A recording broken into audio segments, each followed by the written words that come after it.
On September 19, 2024, the sanctity of a Kentucky courthouse was violated in the most shocking way imaginable.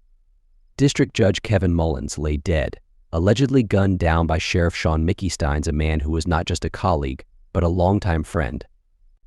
But this wasn't just a random act of violence. As we delve deeper into this case, we'll uncover a complex narrative of personal relationships, professional tensions, and dark secrets that may have driven a respected lawman to commit the ultimate betrayal. Nestled in the heart of the Appalachian Mountains, Whitesburg, Kentucky was a tight-knit community where everyone knew their neighbors. The small town of just over 2,000 residents prided itself on its friendly atmosphere and strong sense of justice. At the center of this idyllic scene stood two pillars of the community: District Judge Kevin Mullins and Sheriff Sean "Mickey" Steins. Judge Mullins was a respected figure in Whitesburg, known for his fair rulings and commitment to upholding the law. His chambers in the Letcher County Courthouse were a place where justice was served with wisdom and compassion. Mullins had earned the trust of the community through years of dedicated service, and his decisions were rarely questioned. Sheriff Steins, on the other hand, was the embodiment of law enforcement in Letcher County. His friendly demeanor and tough-on-crime approach made him popular among the townspeople. Steins was often seen patrolling the streets, chatting with locals, and maintaining a visible presence in the community. His badge was a symbol of protection and security for the residents of Whitesburg.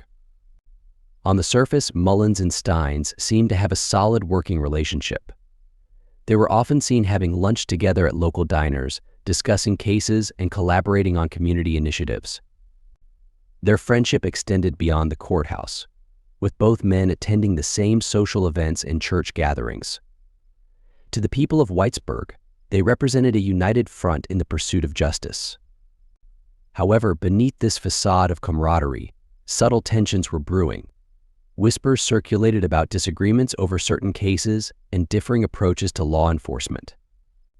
Some noticed strained interactions between the two men during public events, though these moments were quickly brushed aside. The lines between personal and professional relationships began to blur in this small town. Mullins and Steins, like many in Whitesburg, wore multiple hats in their community roles. They were not just officials but also friends, neighbors, and members of the same social circles. This interconnectedness, while fostering a sense of community, also created potential conflicts of interest. As the summer of 2024 drew to a close, an undercurrent of unease began to ripple through Whitesburg. Something was shifting in the dynamic between the judge and the sheriff, though few could pinpoint exactly what had changed. The once easy rapport between Mullins and Steins seemed to have cooled, replaced by a palpable tension that hung in the air like a storm about to break.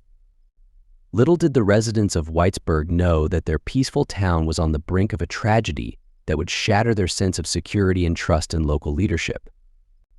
As September 19, 2024, dawned, no one could have predicted the events that would unfold within the walls of the Letcher County Courthouse, forever changing the face of this small Kentucky town.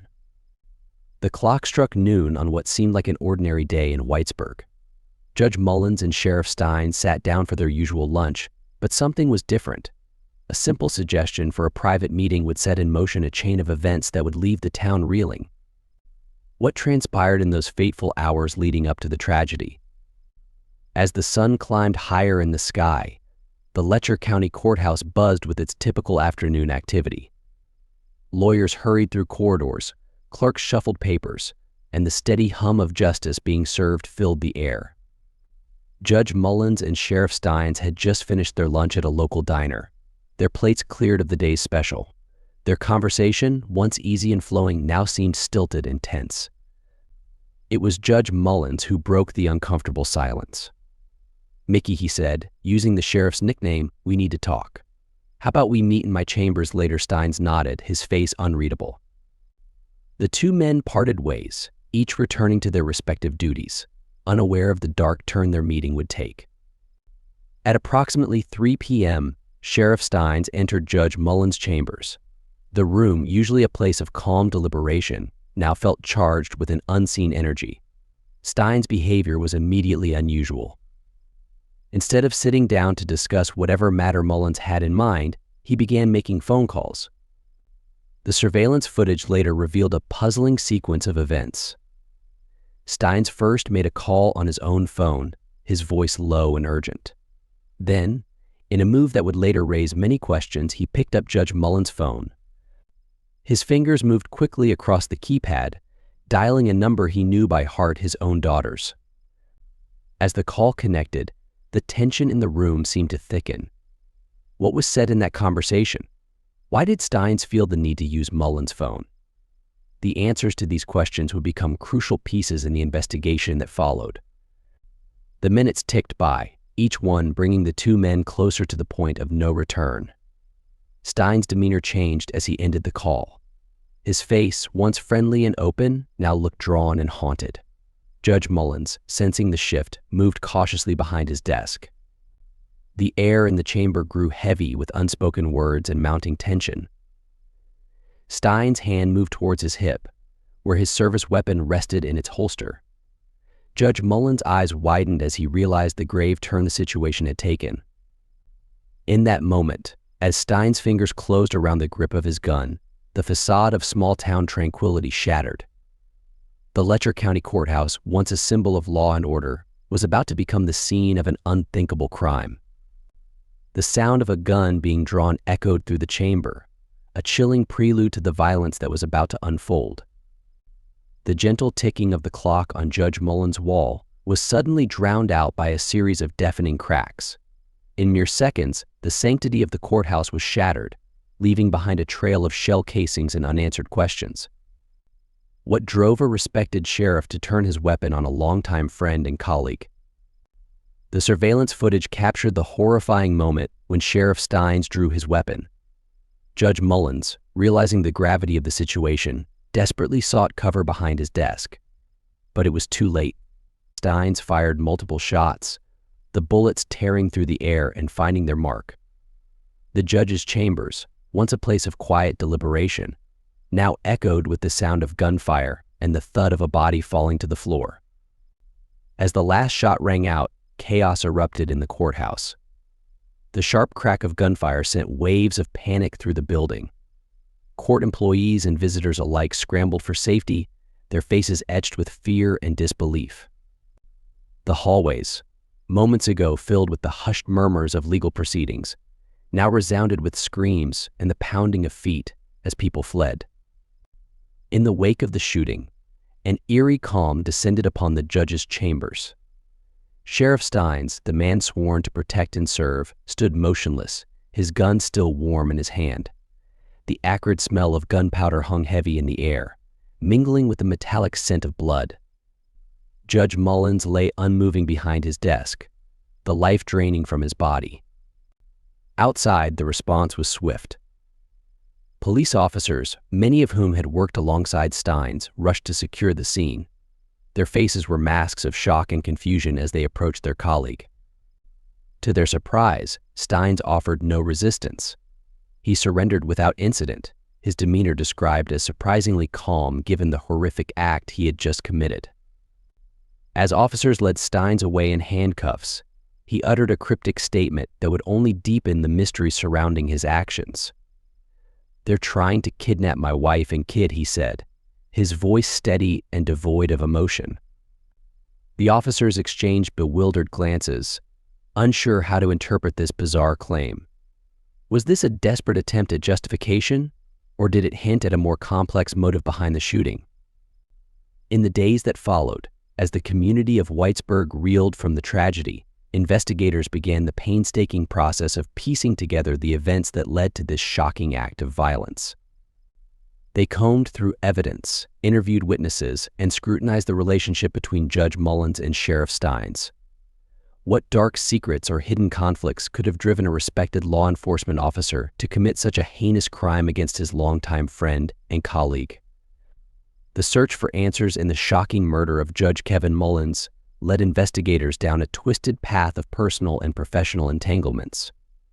As they peeled back the layers of the relationship between Mullins and Sheriff Sean Mickey Steins, a complex web of potential motives began to emerge. At first glance, Mullins and Steins appeared to be longtime friends and respected colleagues. They often shared meals and collaborated on community initiatives. But beneath this facade of camaraderie, tensions had been brewing. Rumors circulated about disagreements over cases and differing approaches to law enforcement. Some residents had noticed strained interactions between the two men at public events, though these moments were often quickly dismissed. As investigators dug deeper, they uncovered a bombshell that rocked the small town of Whitesburg.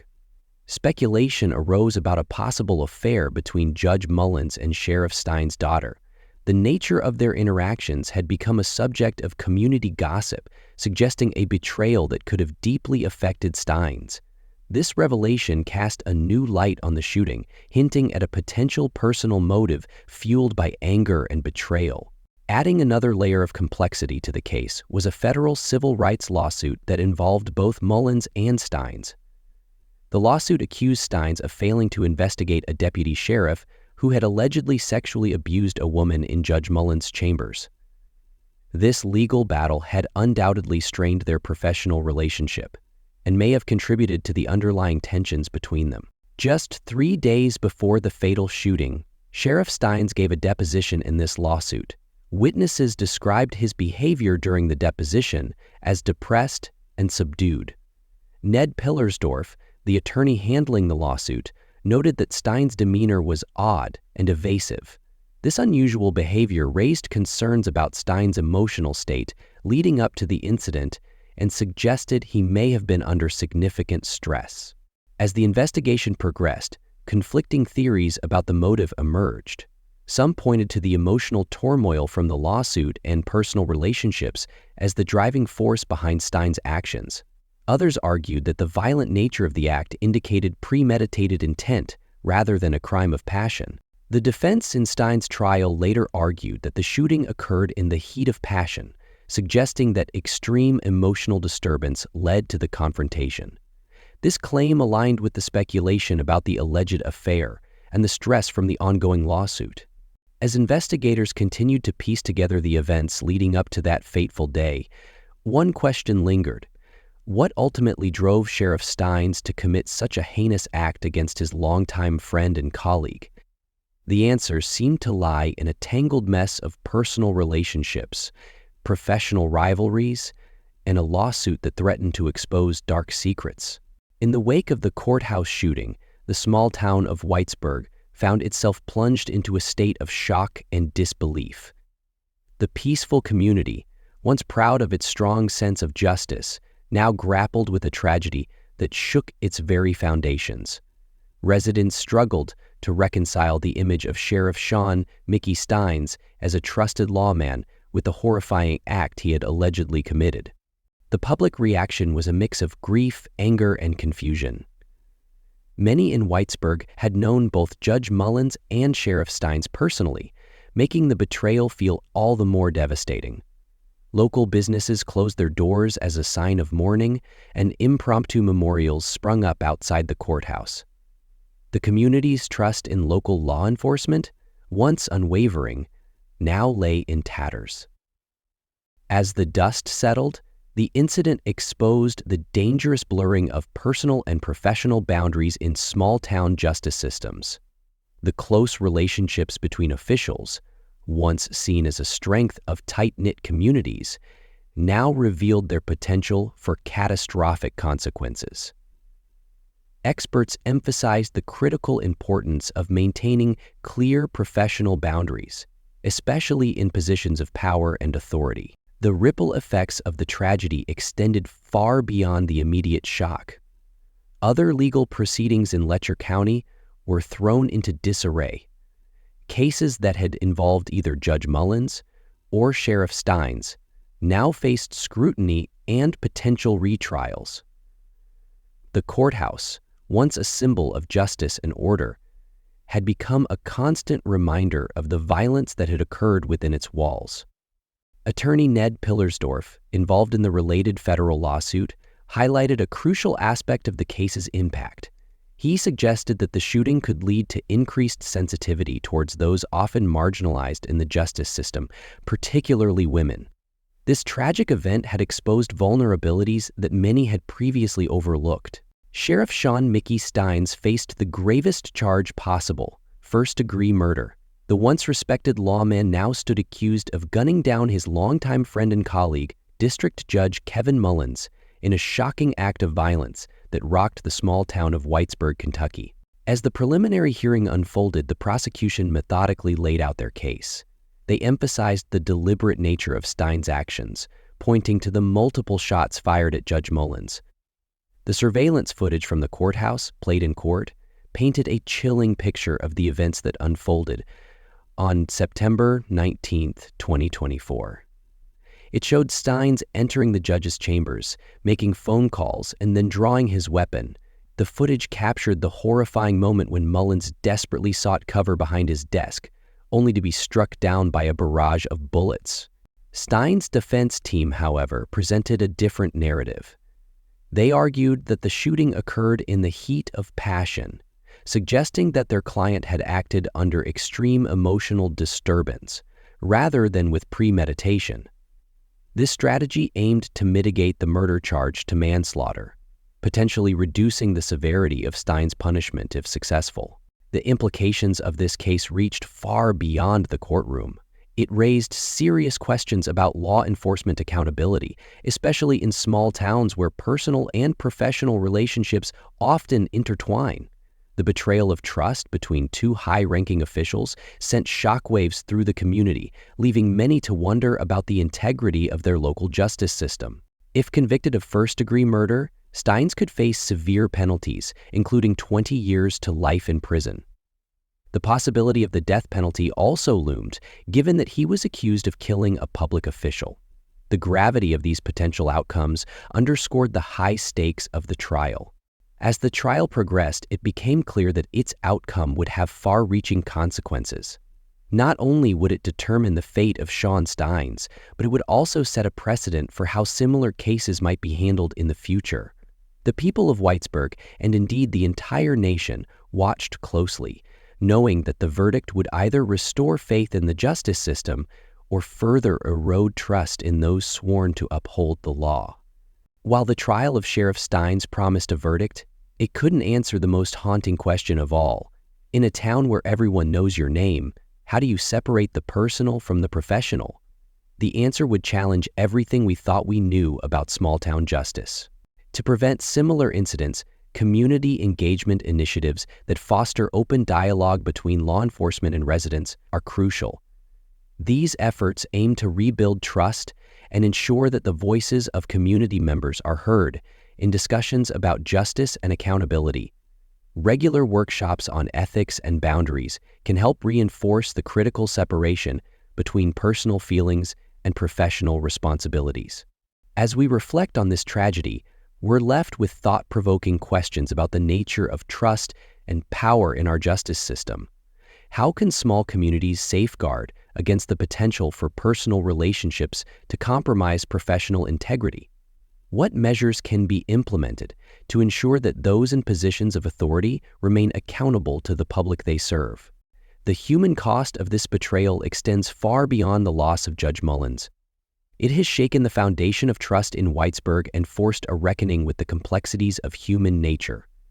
As the community grapples with healing and moving forward, the lessons learned from this tragedy will undoubtedly shape the future of small-town justice across America.